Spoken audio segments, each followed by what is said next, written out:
Shalom Bapak Ibu, puji nama Tuhan. Renungan pada pagi hari ini terambil di dalam kitab Ibrani pasal 2 ayat 3. Bagaimanakah kita akan luput jikalau kita menyanyiakan keselamatan yang sebesar itu, yang mula-mula diberikan oleh Tuhan dan oleh mereka yang telah mendengarnya kepada kita dengan cara yang dapat dipercayai. Saya memberikan tema mengerjakan anugerah keselamatan. Bapak Ibu Saudara sekalian, berita tentang keselamatan memang sulit dimengerti oleh manusia. Mengapa? Karena anugerah Allah menyelamatkan kita melalui iman. Itu adalah pekerjaan Allah, bukan usaha manusia. Manusia hidup di tengah dunia yang telah dipengaruhi oleh egoisme, merasa bahwa manusia harus berjuang, demikian juga berjuang untuk memperoleh keselamatan. Sedangkan kekristenan tidak demikian. Kekristenan mengajarkan keselamatan itu mutlak anugerah dari Allah, bukan berdasarkan usaha manusia. Tidak ada satu unsur manusia pun yang bisa menyelamatkan manusia. Alasannya, karena manusia yang mati tidak mungkin bisa berespon. Hanya berdasarkan anugerah Allah, kita baru dapat berespon, dihidupkan dan dibangkitkan. Disinilah kita melihat mengapa keselamatan Kristen berbeda dari orang dunia. Efesus 2 ayat 8-9, sebab karena kasih karunia kamu diselamatkan oleh iman. Itu bukan hasil usahamu, tetapi pemberian Allah.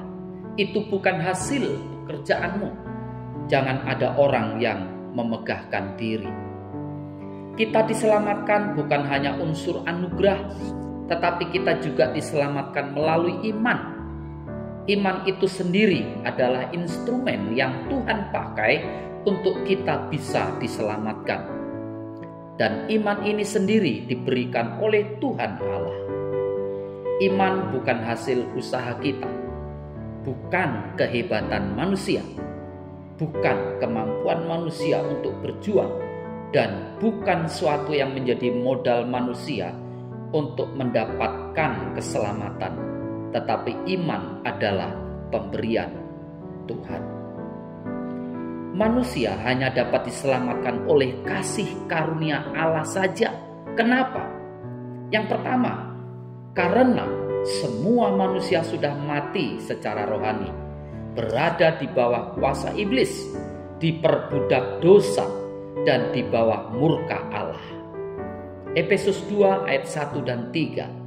Kamu dahulu sudah mati karena pelanggaran-pelanggaran dan dosa-dosamu.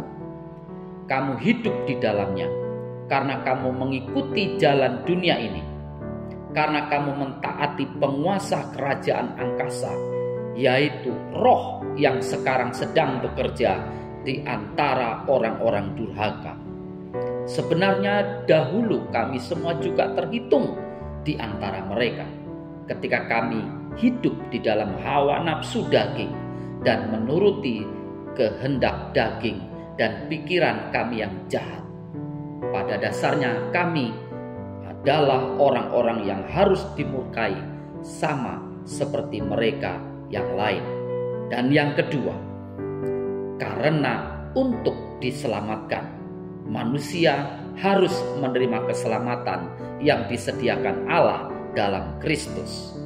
Efesus 2 ayat 4 dan 5. Tetapi Allah yang kaya dengan rahmat, oleh karena kasih-Nya yang besar yang dilimpahkannya kepada kita, telah menghidupkan kita bersama-sama dengan Kristus.